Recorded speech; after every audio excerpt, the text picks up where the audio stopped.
क्या star Lord पागल है? I mean, अपने टीम एंड लोगों के लिए जान जोखिम में डालो तो समझ आता है, बट ये बंदा एक MP3 प्लेयर के लिए जान जोखिम में डाल देता है। कोई सेंस बनता है इस बात का? बनता है अगर आप स्टार लॉर्ड को समझो इन द सेंस कि वो किस चीज से डरता है एंड द रीजन वो वैसा क्यों है।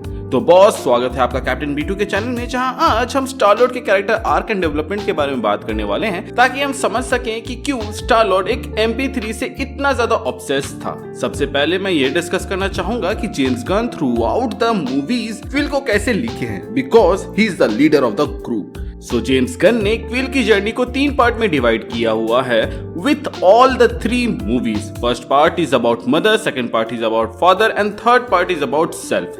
और parenting and daddy issues already काफी बड़ा पार्ट है MCU का, मगर क्विल के मामले में ये इश्यूज थोड़े और लेयर्ड हैं, जहां वो बेसिकली अपनी पूरी जर्नी अपने चाइल्डहुड के ट्रॉमा और नॉस्टैल्जिया को रिलीव कर रहा है through points in life because of abandonment issues. So quill बड़ा हुआ इन अ हाउस जहां उसके फादर ऑलरेडी पिक्चर में नहीं थे, और वो अपना डैड एक्टर डेविड हैसेलहॉफ को बताता था to the other kids because उसे नहीं पता था कि उसका फादर कौन है, एंड उसने पीटर को क्यों अकेला छोड़ दिया। इन इश्यूज से पीटर कोप अप करता थ्रू मीडिया। इसीलिए क्विल बचपन में इतनी सारी मूवीज देखता था कि उसको इसके रेफरेंसेस देने में कोई भी दिक्कत नहीं होती थी, स्पेसिफिकली 80s मूवीज की, जो कि आप मूवीज के अंदर देख सकते हैं। Meaning he was looking for the escapism as a kid from जो भी चीज उसके घर में चल रही थी। एंड दिस गेट्स वर्स जब क्विल की मॉम को कैंसर हो जाता है और वो मरने से पहले क्विल को मिक्सटेप गिफ्ट करके जाती है, जिसके बाद उनकी डेथ हो जाती है। एंड ये देखने के बाद ही रन्स अवे और उसे योंडू किडनैप कर लेता है। Now from holiday special and volume 2 we all know कि Yondu loved Quill like a son, मगर he was bad at showing it. इसीलिए जो छोटा क्विल रहता है वो अपने फादर फिगर योंडू को खुश करने के लिए बेस्ट चोर बनता है, लेकिन योंडू कभी भी लव को प्रॉपर्ली एक्सप्रेस नहीं कर पाता है, जिसके वजह से क्विल को फिर से अबैंडनमेंट का डर लगने लगता है। एंड इसीलिए वो भाग जाता है योंडू और रेवेजर से, और भागते ही रहता है अंटिल उसको ऐसे लोग मिलते हैं जो टूटे हुए रहते हैं उसकी तरह, और वो फाइनली एक्सेप्टेड फील करता है। लेकिन ऐसे इश्यूज एक बार में नहीं जाते। क्विल का कैरेक्टर और म्यूजिक इंटरकनेक्टेड है काफी वेज में। ये सिर्फ एक क्लेवर तरीका नहीं था मूवी के अंदर जेम्स गन को अपनी प्लेलिस्ट दिखाने का, बल्कि ये टेप एंड म्यूजिक रिप्रेजेंट करता है कि वो अपने मॉम की डेथ एंड ट्रॉमा से अभी तक बाहर नहीं आया है और वो उसको अपने साथ कैरी करते रहता है। इसको थोड़ा सा हमें guardians of the Galaxy volume 1 के एंड में भी दिखाया जाता है, जहां पे वो पावर स्टोन पकड़ने के बाद मरने के कगार में रहता है, लेकिन उसी मोमेंट में वो अपनी मॉम को देखता है। इसके बाद क्विल को उसके फादर मिलते हैं, मतलब कि ईगो, और अब उसके पास फाइनली चांस है अपनी फैमिली वापस से पाने का, and it's everything he ever wanted. अब उसे जब कोई पूछेगा कि उसका फादर कौन है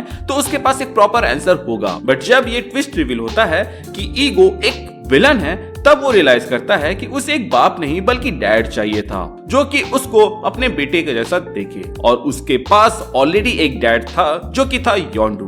लेकिन ये समझने में वो काफी देर कर देता है, क्योंकि योंडू भी मर जाता है पीटर को बचाने के लिए, एंड वो भी उसे ज़्यून गिफ्ट करता है which becomes another symbol of trauma for him. इसके बाद गमोरा भी मर जाती है, एंड वो पर्सन जिससे उसने सबसे ज्यादा प्यार किया वो भी उसको छोड़ के चली जाती है, जिसके वजह से वो अबैंडन फील करने लगता है, और एक बार फिर से वो एक किड बन जाता है जो कि हॉस्पिटल के रूम में गाने सुन रहा होता है। हमें देखने से तो ऐसा लग रहा था मानो quill guardians of the Galaxy volume 3 में गमोरा से मूव ऑन नहीं कर पा रहा था, बट क्विल सिर्फ गमोरा ही नहीं बल्कि अपनी मॉम एंड योंडू डैडी के ट्रॉमा से भी वो मूव ऑन नहीं कर पाया था। इसीलिए वो अपने जान तक दे देता है एक MP3 प्लेयर के लिए, जो कि योंडू की आखिरी निशानी थी। इवन मरते हुए भी वो ज़्यून, मतलब कि वो MP3 प्लेयर को अपने ग्रिप में बनाए रखने की कोशिश कर रहा होता है, and not letting it go shows कि वो अभी तक वहीं पर अटका हुआ है। लेकिन फिर उसे लाइफ में एक सेकंड चांस मिलता है, जहां पर उसको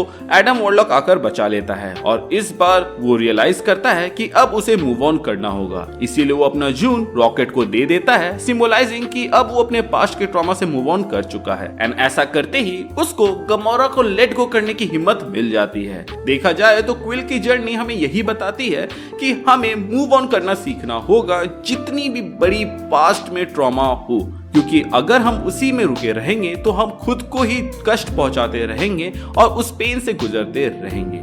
सो गाइस, आज के लिए बस इतना ही। आपको कैसा लगा ये वीडियो आप हमें कमेंट सेक्शन के जरिए बता सकते हैं। क्विल के प्रति आपके कुछ दूसरे विचार हैं तो आप वो भी हमें कमेंट सेक्शन के जरिए बता सकते हैं। Thank you for watching this video. Stay tuned.